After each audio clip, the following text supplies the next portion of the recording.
Yo, what's up mga kaibigan? Nalina tayo magkwentuhan. Preseason game ng Los Angeles Lakers at ng Phoenix Suns. Nilatag na nga ng Lakers ang gagamitin nilang starting five sa regular season. Nagbabalik nga sa lineup sa LeBron James at Anthony Davis. Habang sa Suns naman ay kompleto ang Big 3 nila kasama si Tyus Jones at Mason Plumlee dahil out si Jusuf Nurkic sa game na ito. Quick 5 points kagad si AD mga kaibigan.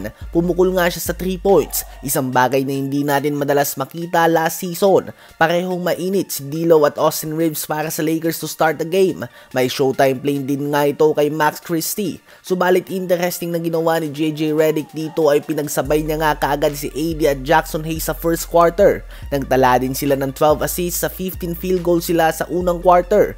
Sa second quarter naman ay naganap na nga ang historic moment kung saan sabay na pinasok si LeBron James Sr. at LeBron James Jr. Nakakapanibago nga itong makita mga kaibigan.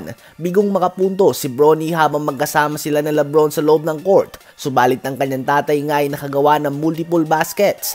Mukhang hindi nga humihina si LeBron at talagang kinakalabaw niya lang ang Phoenix Suns. Natapos ang first half na hawak ng Lakers ang 12-point lead sa score na 69-57. Si LeBron ay nagtala ng 19 points, 6 rebounds at 4 assists on 8 of 12 shooting sa field sa loob lamang ng 16 minutes of playing time. 17 points, 8 rebounds and 3 assists din si Anthony Davis at 12 points din si D'Angelo Russell. Sa Suns naman ay 12 points si Devin Booker, 11 points si Bradley Beal at 6 points, 5 rebounds si Kevin Durant. 40 years old na nga si LeBron sa December at nasa year 22 na niya.